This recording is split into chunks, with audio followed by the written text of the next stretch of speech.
எல்லாரும் எல்லாரும் ஏற்ற மாதிரி நடந்துருந்து ஒரு தள்ளு முள்ள ஒரு 2 வார்த்தை முன்னமுறை கூட பேசலாம். ஒரு கத்தி எடுத்து குத்துறான், ஒரு ஹாஸ்பிட்டலுக்கு வரவன் கத்தி எடுத்துட்டு போலாம். இந்த நிலையில தமிழ்நாடு இருக்குது என்பதை நாம உணரணும். பள்ளிக்கூட மாணவர்கள், கல்லூரி மாணவர்கள் கத்தியோடு அலைய, ட்ரெயினில் கத்தி வச்சு கீழே சொல்லி பேச்சுனே வரலாம், பஸ்ஸில் கத்தியோடு டான்ஸ் ஆகலாம். அப்போது ஒரு ஹாஸ்பிட்டலுக்கு வரவனும் கத்தி வச்சுருக்கான், ஒரு பழக்கடையில் மாமூல் கேட்குறவன் கத்தி வச்சுருக்கான், ஒரு பள்ளிக்கூட மாணவர்கள் கத்தி வச்சுருக்கான். எல்லாரும் இப்போ கத்தி வைத்துக்கொண்டு அலையிற கண்டிஷனில் நாடு. அப்போ என்ன போலீஸ் இங்கே என்ன பண்ணுது? இந்த நாட்டில் சட்டம் ஒழுங்கு எப்படி இருக்குது? இதுதான் இன்றைக்கு கேள்வி. இன்னையே ஒரு டாக்டர் ஒருத்தர் தாக்கினா முடிச்சிட்டாங்கலாம் இவங்க சொல்லலாம். ஆனால் இன்றைக்கி டாக்டர்கள் எங்களுக்கு பாதுகாப்பு இல்லை, எங்களுக்கு மத்திய அரசு சட்டத்தை நீங்கள் அமல்படுத்துகிறோம் அப்படின்னு இன்றைக்கி காலவரையற்ற போராட்டத்தை இன்றைக்கி அறிவிச்சிருக்காங்க. அப்புறம் மாசெல்லாம் போனார். அப்போது சாதாரணமாக என்ன வேணாலும் செய்யலான்ற நிலைக்கு ஒரு சிலர் இன்றைக்கி தள்ளப்பட்டிருக்காங்கன்னா அது இந்த நம்ம ஸ்டாலின் அவர்கள் நம்ம முதல்வர் சொன்னார்ல இரும்பு கரம், அந்த இரும்பு கரம் இப்போ எங்கே இருக்குது? இந்த 2 கோடி மக்கள் வாழ்கின்ற இந்த சென்னையில் அங்கொன்றும் இங்கொன்றும் குற்றங்கள் நடைபெறத்தான் செய்யும். எல்லாமே புத்தர் இல்லை, எல்லாமே மகாவீரன் இல்லை, சரிங்களா? எல்லாம் இயேசுநாதர் இல்லை, எல்லாமே அண்ணா இல்லை, எல்லாம் கலைஞர் இல்லை, சரிங்களா? ஒரே நிமிஷம், மனிதர்கள் இது இயேசுநாதர் புத்தர் இதெல்லாம் சொன்னீங்க.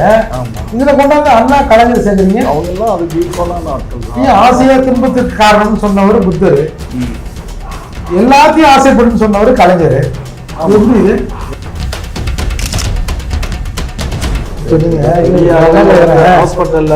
மருத்துவர் மீது தவறு சொல்றீங்களா இல்ல நம்ம அட்மினிஸ்ட்ரேஷன்ல ஏதோ ஒரு குறை இருக்குன்னு சொல்லுவாங்க? இல்ல, டாக்டர் மேலேயும் தவறு இருக்கு, அந்த குத்துனவன் மேலேயும் தவறு இருக்கு, 2 பேர் மேலேயும் தவறு இருக்கு. ஏன்னு கேட்டீங்கன்னா அந்த டாக்டர் மேலே ஒரு கேஸை போட்டு குத்துன மேலேயும் ஒரு கேஸை போட்டு 2த்தையும் ஈக்குவல் பண்ணுமா? பொதுமக்கள் இப்போ இந்த குத்திட்டானே இவனை நாங்கள் சும்மா விட போகிறதில்ல, இவன் பேரில் பல வழக்குகளை போட்டு அவனை தூக்கி உள்ள போட்டுருவாங்க. அவன் வீட்டில் இருந்து காய்கறி வெட்டுற கட்டியை தான் எடுத்து வந்திருக்கான். ஏன் வெளியே கட்டி கொடுங்க.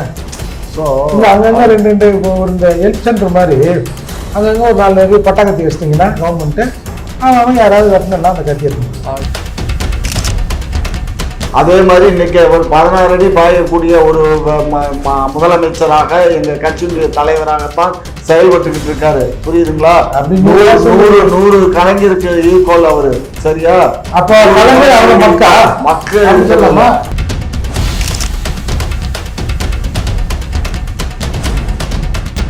குக்கு செய்தி நேயர்களுக்கு வணக்கம். இன்றைய சிறப்பு விவாத நிகழ்ச்சிக்காக நம்முடைய இணைந்திருப்பவர் புரட்சி தமிழ் கட்சியின் தலைவர் வழக்கறிஞர் ஏர்போர்ட் மூர்த்தி அவர்கள் மற்றும் திமுகவின் ஆதரவாளர் முனைவர் காமராஜ் நாயுடு அவர்கள்.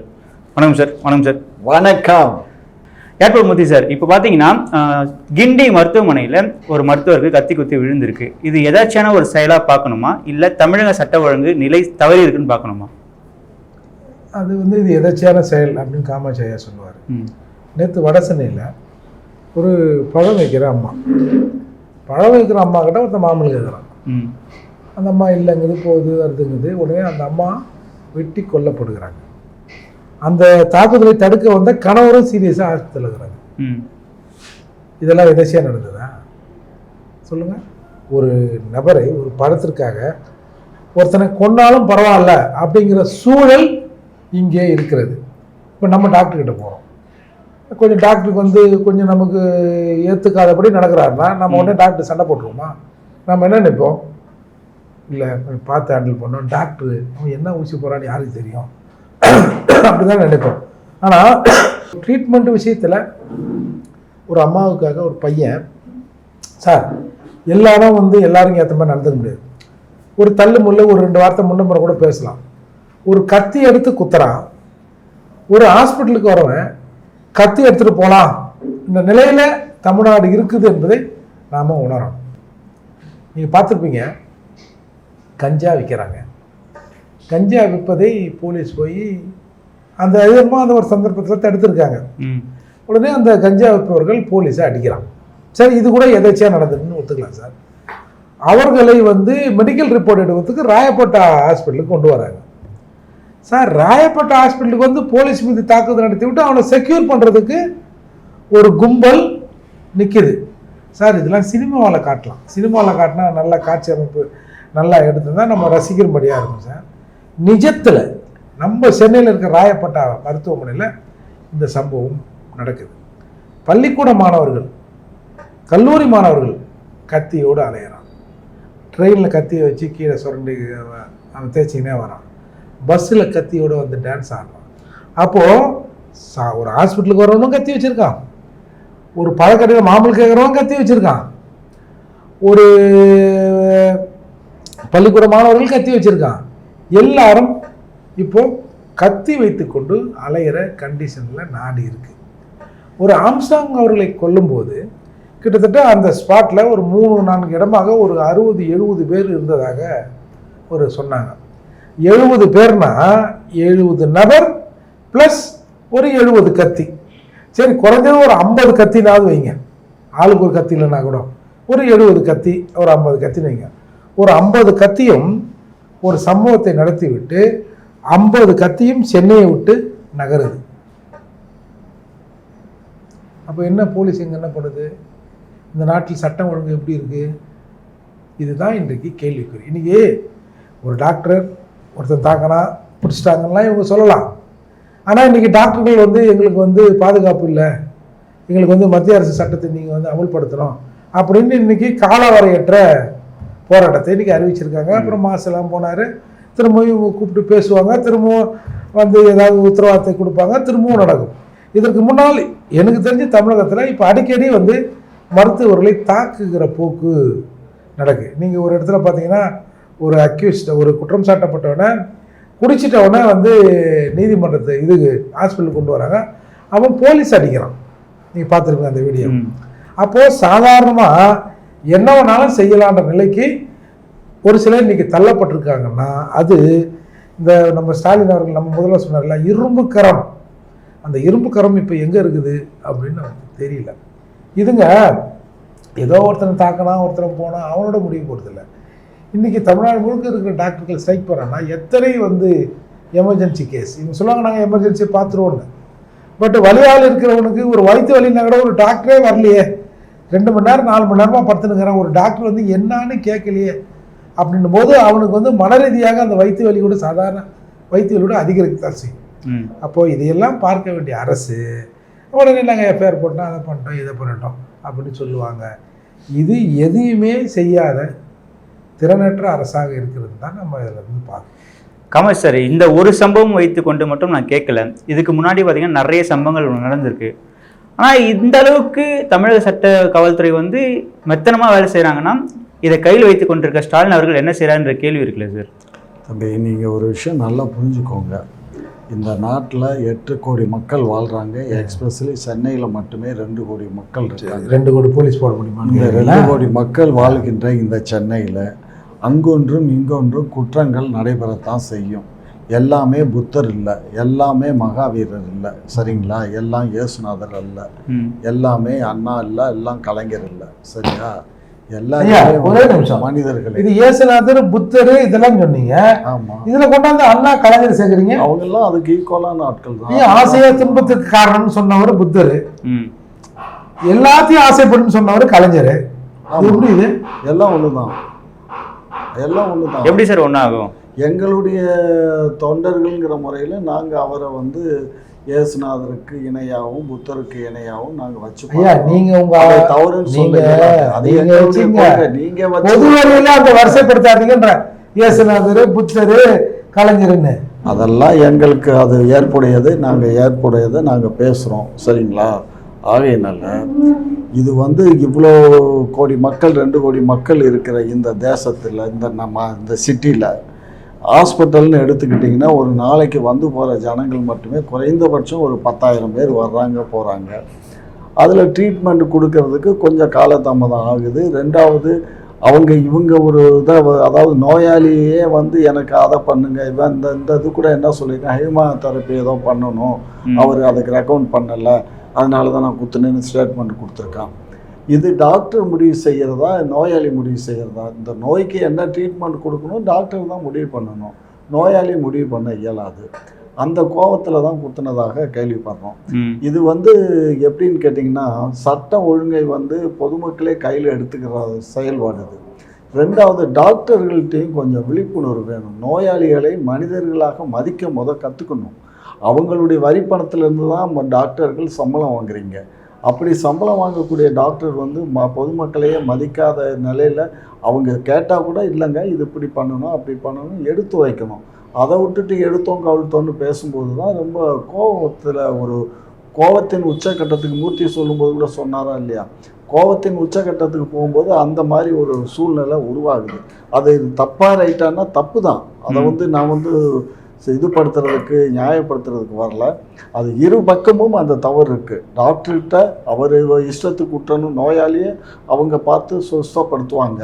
அதுக்கு வந்து நோயாளி வந்து எனக்கு அந்த ட்ரீட்மெண்ட்டுக்கு இந்த ட்ரீட்மெண்ட் கொடுன்னு கேட்க இயலாது. அதே சமயத்தில் டாக்டர் அதை கன்சிடர் பண்ணணும். சரி இவங்க சொல்கிறாங்களே அதில் ஏதோ இருக்குதா என்னன்னா அதை செக்அப் பண்ணணும்.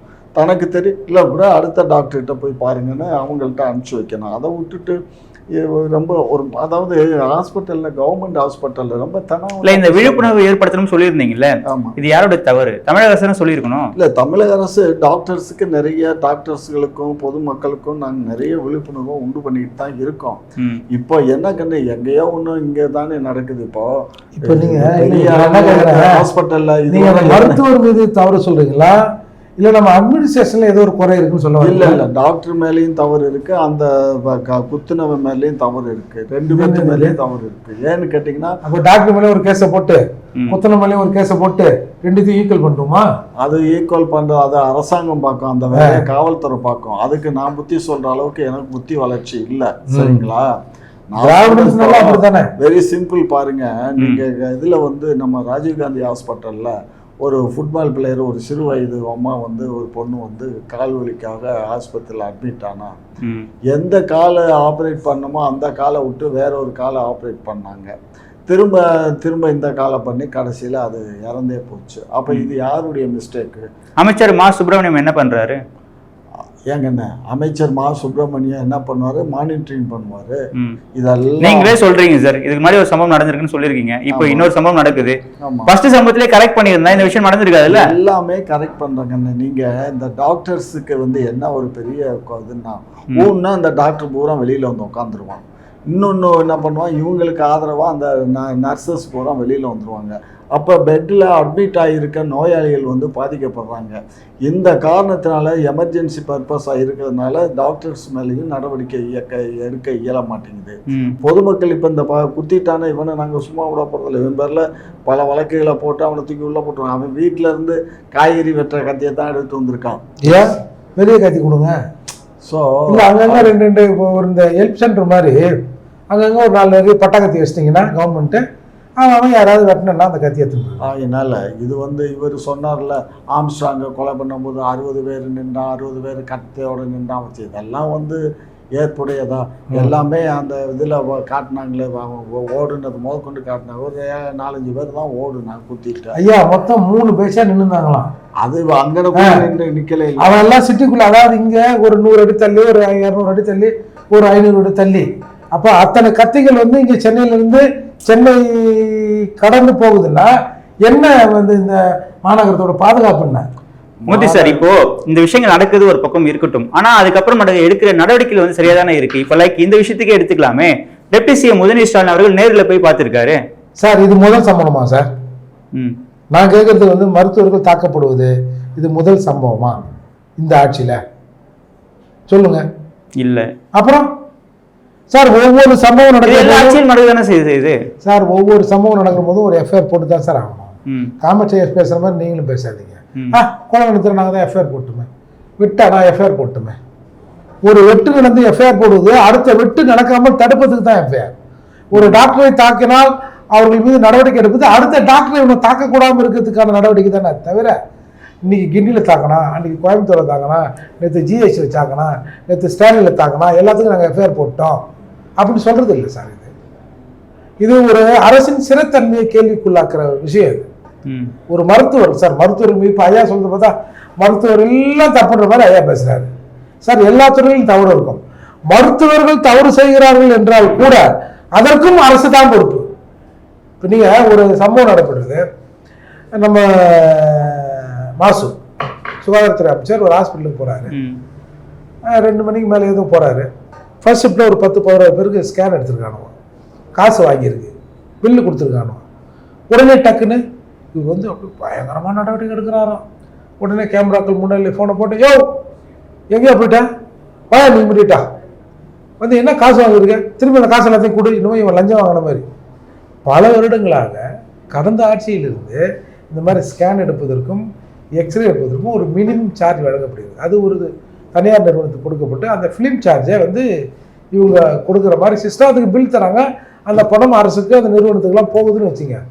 சார், 3 வருஷத்தில் இது கூட தெரியாமல் ஒரு சுகாதாரத்துறை அமைச்சர் இருக்கார். சரி, குறைஞ்சபட்சம் அவர் ஆட்சிக்கு வந்த உடனே நடந்த நிகழ்வு அடையாங்க. நீங்க இப்பதாங்க ஒரு 6 மாசத்துக்கு முன்னாடி மதுரை அந்த மாதிரி நடக்குதுன்னு வச்சுங்களேன். மதுரை என்ன பண்ணணும், மதுரை ராஜா அந்த 8வது டிபார்ட்மெண்ட் ஹெச்ஓடி கூப்பிட்டு இது என்னது இது, இல்ல அந்த சூப்பரண்டை கூப்பிட்டு இது என்னது இது, எப்படி இது காசு வாங்கினாங்களா, இது என்னது இது அப்படின்லாம் முதல்ல கூப்பிடணும். உடனே கண்டுபிடிச்சாங்க ஒரு ஊழல். ஏன்னா ஊழல்லாம் இவங்களுக்கு ரொம்ப அலர்ஜி இல்லை. உடனே போன போட்டே வாயா எப்படியா நீ காசு வாங்கின, இப்படிதான் சார் இருக்கு சுகாதாரத்துறை. ஓகே, அப்புறம் நம்ம இதில் போய் நீங்கள் அதை பண்ணுங்க இதை பண்ணுங்கன்னா அவங்க என்ன பண்ணுறாங்களோ அதுதான் பண்ணுவாங்க. நம்ம வேறு என்ன சொல்ல முடியும்? கமல் சார், திமுகவோட செயல்பாடுகள் ஒரு பக்கம் இப்படி இருக்கு. திரு சீமான் அவர்கள் என்ன சொல்றாருன்னா, திமுக, பாஜக, அதிமுக, காங்கிரஸ் இவங்களுக்கு எல்லாருக்கும் மாற்றா நாம் தமிழர் கட்சி இருக்க போகுதுன்னு சொல்றாரு. அந்த அளவுக்கு வலிமையா இருக்காங்கன்னு நினைக்கிறீங்களா? கண்ண வாயில வடை சுடுறவங்களை பற்றி நம்ம பேசி என்ன ஆக போகுது? அவங்களுக்கு வக்காலத்து வாங்குறதுக்கு என்னையே எல்லாமே வடை சுடுறவங்களா சரிங்க. அதனால அவர் வாயிலேயே எல்லாம் வாய்ப்பந்தல் போட்டுடுவார், வாயிலேயே பேசுவார்.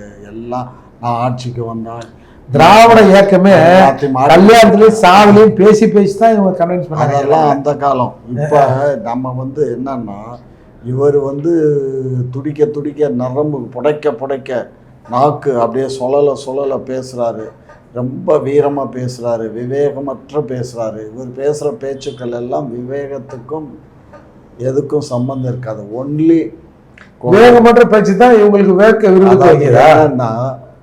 அவருடைய தொண்டர்கள் சொல்லக்கூடிய இளைஞர்களை மடைமாற்றம் செய்வதற்காக அவர் போடுகின்ற இந்த ஒரு வேஷம், இந்த வேஷம் நீண்ட நாள் இருக்காது. வேஷத்தை தெரிந்தவர்கள், புரிந்தவர்கள், அறிந்தவர்கள், அறியாமையால் வந்து இணைந்தவர்கள் எல்லாம் தற்போது விலகி விலகி சென்று கொண்டு இருக்கிறார்கள். சரிங்களா? அடுக்கடுக்காக போகிறாங்க. தேர்தலில் நீங்கள் வாங்கினது 36 லட்சம் வாக்குகள் வாங்கினீங்க. அந்த 36 லட்சம் வாக்குகள் வாங்கினதுக்கப்புறம் எத்தனை மாவட்டம் போனால் உங்களுக்கு நல்லது தானே? நீங்க வருத்தப்படுறீங்க பாருங்க. அப்படி எல்லாம் சொல்லாதீங்க. சீமான் கட்சி சிதைந்தால் உங்களுக்கு நல்லது தானே? சிதைந்தால் உங்களுக்கு நல்லது தானே? அது எங்க இல்ல, அந்த கட்சியினுடைய லட்சணத்தை பத்தி நான் வெளிச்சம் போட்டு காட்டணுமா இல்லையா? அந்த கட்சியில இருந்த அத்தனை தம்பிகளும் ஏறக்குறைய 9 மாவட்ட செயலாளர்கள் ஒரு சரிபாதியா உடைத்து கொண்டு வைக்க போனாரு. அப்போ வைகோ பேசுற பேச்சு அவங்கள பத்தி வைகோ தான் நான் சொல்லிட்டானே. அவர் எங்க வீட்டு கண்ணுக்குட்டி, அவர் எங்க வேணாலும் 9 மாவட்ட செயலோட ஓடிச்சு, எங்க வேணாலும் போகும், எங்க வேணாலும் வரும். சார், சீமான் அவர்களுக்கு அந்த அளவுக்கு வலிமை இருக்காது சார். அதிமுக, திமுக என்கிற மிகப்பெரிய கட்சிகளை தாண்டி நாம் தமிழர் கட்சி என்ற மனநிலைமை உருவாகும் சொல்றாரு. அதாவதுங்க, சீமான் கிட்ட இருக்கிறது எம்எல்ஏ வந்து அத்தனை பேர் அவரோட வலிமையா, எம்பி வலிமையாலாம் இல்லைங்க. சீமானின் சித்தாந்தம் வலிமையானதுங்க சார். நீங்கள் வந்து ஒரு ஒரு பிரபல ஒரு புரட்சியின் வித்து ஒன்று இருக்குங்க, ஏற மாட்டேன். அதாவது ஒரு கருப்பினத்தவரை பஸ்ஸில் வந்து ஏற்றாமல் வந்து அவனை வந்து சித்திரவதை பண்ணுறாங்க. அப்போது ஏற்ற மாட்டேன்னா நீ ஏற மாட்டேன்னு சொல்லுங்க அப்படின்னு ஒரு வார்த்தைகள் அந்த புரட்சி ஆரம்பிக்குதுங்க. எல்லா நாடு முழுக்க இருக்கிற கருப்பர்கள் அந்த தேசத்தில் சொன்னான், நான் ஏற மாட்டேன்னு. அது ஒரு பெரிய புரட்சியாக மாறிச்சு. அதால் ஒரு சொல் கொல்லும், ஒரு சொல் வெல்லும். அப்படி வெல்லுகிற சொல்லாக சீமான் இன்றைக்கு பேசுகிறாரு தான் பிரச்சனை. சீமான் இப்போ 10 எம்எல்ஏ வச்சுட்டு சட்டமன்றத்தில் போய் இந்த அடிதடி பண்ணி சட்டமன்றத்தில் நடத்த விடாமல் பண்ணுறாரு. சீமான் வெளியில் இருந்து கொண்டே உங்களை இயங்க விடாமல் செய்கிறாருல, உங்களை திக்கி முக்காட வைக்கிறாருல, அந்த சித்தாந்த மட்டும் பேசுங்க. என்ன எம்எல்ஏ ஆகிட்டேன்னா ஒரு எம்பி ஆயிட்டானா, ஒரு கவுன்சிலர் ஆயிட்டானா அப்படின்னு லூஸ் மாதிரி பேசினுக்கிறானோ. நீங்க பெரிய திமுக தானே சொல்லல, நான் பொதுவா சொல்றேன். அவர் என்ன வேணாலும் சொல்லட்டுமே, அவங்களுக்கு சொற்றொடர் தான் அவங்களுக்கு வியாபாரம். அதாவது என்ன வேணாலும் ஒண்ணுமே இல்லாத விஜயகாந்த் கிட்ட இவர் எதிர்கட்சியா கூட நிக்க முடியாம அளவுக்கு தோத்தவங்க தானே இவங்க பேசுறாங்க. தோக்குறத பத்தியும் ஜெயிக்கிறத பத்தி, எம்எல்ஏ பத்தி, எம்பியை பத்தி. தம்பி, அந்த தேர்தலில் தோத்தோம், அடுத்த தேர்தலில் ஆட்சி அமைக்கிறோம்ல. எங்களுக்கு வெற்றி தோல்விங்கிறது ஒரு அரசியல்ல சகஜம். ரெண்டாவது பழமொழி சொல்லுவான், வீரனுக்கு அழகு வெற்றியும் தோல்வியுமா. அது மாதிரி வீரனுக்கு நாங்க எங்க கட்சி வந்து வலிமையா, அதான் டாஸ்மார்க்ல வந்து வீரன்ட சரக்கு கொடுத்தீங்களோ. இங்க பாருங்க, எங்களுடைய கட்சி வீரம் விவேகம் நிறைந்த கட்சி. ஆளுகின்ற போதும் சரி, எதிர்கட்சியாக இருக்கின்ற போதும், எதிர்கட்சி இல்லாத போதும் நாங்கள் ஒரே மாதிரி தான். அப்போது எதிர்கட்சியாக இருந்த போது, நீங்கள் தோத்த போது உங்களை நிறைவேற்றுவதற்கு கருணாநிதி என்ற ஒரு பெரிய ஆளுமை திமுகவில் இருந்தது. இப்போ ஆலமரத்த பிளேடு வச்சு அறுப்பியா, தள்ளுவியா அப்படின்ற அளவுக்கு உங்க சித்தாந்தம் இது தவறு. எங்களுடைய தலைவர் மு.க. ஸ்டாலின் அவர்கள் தாய் 8 அடி பாஞ்சா குட்டி 16 அடி பாயும். அதே மாதிரி இன்னைக்கு ஒரு 16 அடி பாயக்கூடிய ஒரு முதலமைச்சராக எங்க கட்சியினுடைய தலைவராகத்தான் செயல்பட்டுக்கிட்டு இருக்காரு. புரியுதுங்களா? 100 கலைஞருக்கு ஈக்குவல் அவரு. சரியா? அப்ப மக்கள் அவரை காட்டிலும் திறமை மிக்கவரா செயல்படுறாரே தவிர செயல்பாடுகள் அரசு இயந்திரங்களை வேலை வாங்குவதில், அரசை வழி நடத்தி சொல்வதில் எவ்வித குறைபாடும் கிடையாது. அதே மாதிரி கருணாநிதி அவர்கள் உயிரோடு இருந்திருந்த முதல்வராக இருந்திருந்தால் வேங்கவேல் போன்ற சம்பவங்கள் இதுவரை கண்டுபிடிக்கப்படாமல் இருந்திருக்குமா? இங்க பாருங்க, வேங்கவேல் சமாச்சாரம். நீங்க ஏதோ ஒரு காக்கா தூக்கிட்டு வந்து என்னத்தையோ எச்சத்தை போட்டு போக அதை வச்சுக்கிட்டு அது லம்பு லம்பா தூக்கி போய் நீங்களே நீங்க போட்டுட்டு எங்க அரசுக்கு கெட்ட பேர் வரணும்னு ஏன் செஞ்சிருக்க கூடாது? சந்தேகம் இலக்கு. திமுக யாரை பார்த்தியும் பயப்படலன்னு சொல்ல வரீங்களா? ஆமா. அப்ப ஏன் திமுக அழிக்க நினைக்கிறாங்க சொல்லிட்டு ஸ்டாலின் அவர்கள் புலம்பணும்? அழிக்க நினைக்கிறாங்கன்னு தான் சொன்ன மாதிரி பயத்தின் வெளிப்பாடு தானே. பயத்தினுடைய வெளிப்பாடுன்னு எப்படி சொல்லணும்? புதுசா கட்சி ஆரம்பிக்கிறவங்க எல்லாம் இப்ப விஜய் விஜய்க்கு சொன்ன வார்த்தை தான் அது. விஜய் தான் எங்களை பத்தி சொல்றாரு. அவர் வந்து இது பூரா ஊழல் நிறைஞ்சதா அப்படி இப்படி. விஜய் பார்த்து பயப்படுறீங்க? அவனை பார்த்து நாங்க எதுக்கே பயப்படுறோம்? நீ வேற. அவர் என்ன பண்றாரு இப்போ? ஒரு ஊழல் பட்டியல் பயப்படுறீங்க. ஐயோ, செஞ்சதெல்லாம் ஊழல் பட்டியல தயார் பண்றாரா? அவர் போய் கவர்னர் இல்லையா, அவர் பிரதமர்கிட்ட கொடுத்தாலும் சரி, அமெரிக்கா ஜனாதிபதியோட போய் கொடுக்கட்டும். எங்களுக்கு அதை பத்தி கவலை இல்லை. எங்களுடைய கவலை எல்லாம் மக்களை பற்றியது, மக்களின் வாழ்வாதாரத்தை பற்றி. அதுதான் சீமா சொன்னாரு, மக்களை பற்றி கவலை இல்ல, தன் மக்களை பற்றி தான் கவலைன்னு சொன்னாரு. தன் மக்கள் தாங்க, என் மக்கள் தாங்க, என் நாடு, என் மக்கள். இந்த நாட்டுல இருக்கவங்க எல்லாமே எங்க மக்கள். வசனமா இருக்குது எல்லாமே. அங்க இங்க பாருங்க, எங்க நாடு, எங்க மக்கள் எல்லாமே. Including your self also. உங்களையும் சேர்த்து தான் நான் சொல்றேன். நான் தமிழ்நாட்டுக்காரன், இருங்க சார். எப்படினாலும் இந்த அரசுல தான் வாழ்றீங்க. இந்த அரசு சலுகை அப்புறம் என்ன? ஆகையினால இந்த நாடு எதுக்காகவும் அஞ்சாது, எதுக்காகவும் கெஞ்சாது. நாங்க ஆட்சியை தக்க வைத்துக் கொள்வதற்காக யாரும் போய் விடமாட்டோம். எங்களுக்கு மக்கள் வாக்களிப்பாங்க. 26லயும் வெற்றி பெறுவோம், 31லயும் ஜெயிப்போம். தேர்தல் எல்லாம் மாடுதான் ஓட்டு போச்சு. இவங்க வெற்றி பெற்ற தேர்தல் மட்டும் தான் மக்கள் போட்டாங்க. நான் சொன்னேன் 24ல நாங்க அத்தனை தொகுதியும் ஜெயிப்போம்னு உங்ககிட்ட டிபேட்லயே சொல்லியிருக்கேன். இப்பயும் சொல்றேன், 26ல நாங்க தான் ஜெயிப்போம். வேற எந்த கொம்பனாலையும் ஜெயிக்க முடியாது. எந்த கூட்டணி வந்தாலும் எங்களை வீழ்த்த இயலாது. எதிராளிகள் பிரிந்து கிடக்கு சாதகமா இருக்கு. இன்னைக்கு உணர ஆரம்பிச்சிட்டாங்கல்ல. இன்னும் கொஞ்ச நாள் இது மலர ஆரம்பிக்கும். நீங்க சொன்ன மாதிரி நீங்க இங்க பாருங்க, ஒரு பழமொழி சொல்லுவான், எண்ணெய் சட்டியில விளக்கெறிஞ்சா எரிஞ்சுக்கிட்டே இருக்குமா, மூத்திர சட்டியில விளக்கெறிஞ்சா எரியுமா? சொல்லு. மூத்திரம்னா உங்களுக்கு அவ்வளவு கேவலம். அந்த இங்க பாருங்க, இங்க பாருங்க, தெற்க ஒரு ஆள் எழுப்பாரு, வடக்க ஒரு ஆள் எழுப்பாரு. இப்ப கூட்டணின்னு ஒண்ணு அமைஞ்சா அதிமுக கூட விஜய் போறாருன்னு அதிமுக வந்து சொல்லுதா சார், எங்கள் கூட்டணியில இருந்து பலம் இல்லை, எங்களை உடக்க முடியாது, எங்களை முடக்க முடியாது யாரும் சொல்றாங்களா? அதிமுகவுக்கு விஜய் கூட்டணி போனா அந்த கூட்டணிக்கு தலைமை யாரு? எடப்பாடியா விஜயா? அது அவங்க பாத்துக்கிறாங்க.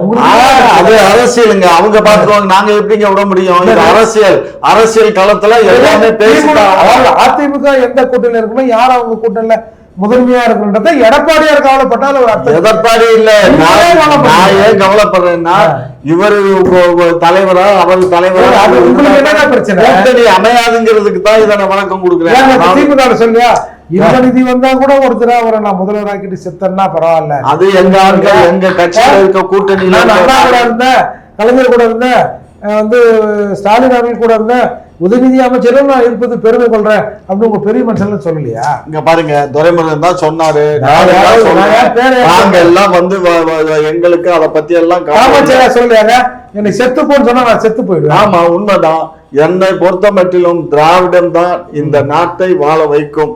வேற இயக்கத்தாலையும் தமிழகத்தை வாழ வைக்கும். திராவிட இயக்கங்கள் வர்றதுக்கு முன்னாடி தமிழ்நாடு வாழவே இல்லை. திராவிட இயக்கங்கள் வர்றதுக்கு முன்னாடி தமிழகம் என்ன வாழ்ந்துச்சு, என்ன கத்திரிக்காய் இருந்துச்சு? வெறும் 30 கோடி மக்கள் வாழ்ந்தாங்க இந்தியா முழுவதுக்கும். இங்க வெறும் 4 கோடி மக்கள் வாழ்ந்தாங்க. சொல்லப்போனா திராவிட ஆட்சியாளர்கள் வருவதற்கு முன்னாடி இருந்த தேசிய கட்சியான காங்கிரஸ் கட்சி ஆட்சியில் இருந்த போதுதான் பட்டிய சமூக மக்களுக்கான உண்மையான அங்கீகாரம் தமிழகத்தில் வழங்கப்பட்டது. நீங்க வந்தீங்க, நாங்க அதை எடுத்துட்டோமா? உங்க ஆளா அதை எடுத்துட்டோமா? சொல்லுங்க. அதாவது காமராஜர் ஆட்சி காலத்தில் இருந்த மாதிரி, இல்ல குமாரசாமி ராஜா ஆட்சி காலத்தில் இருந்த மாதிரி இங்க பட்டியல் சமூக மக்கள் இங்க முதன்மைப்படுத்தப்படுகிறார்கள் அல்லது முக்கியத்துவம் தரப்படுகிறது ஒண்ணு சொல்லுங்க சார். நீங்க ஏங்க இப்பதான் நாங்க ஒரு உயர்கல்வித்துறை அமைச்சராகவே ஆக்கியிருக்கோம். இப்பதான் அப்புறம் ஏன் அப்பதான் ஏன் ஆக்கல? இப்பதான் எப்பயோ ஆக்கி இருக்க முடியல. நீங்க ஒரு விஷயம் இங்க பாருங்க, நேற்று ஏன்டா சாப்பாடு போடல, இன்னைக்கு தான் பிரியாணி போடுறோம்ல, அப்புறம் என்ன? ஏற்கனவே சாப்பிட்டு கொண்டிருந்தவர்கள், ஏற்கனவே அங்கீகரிக்கப்பட்ட மக்களை இழுத்து விட்டவங்க நீங்க.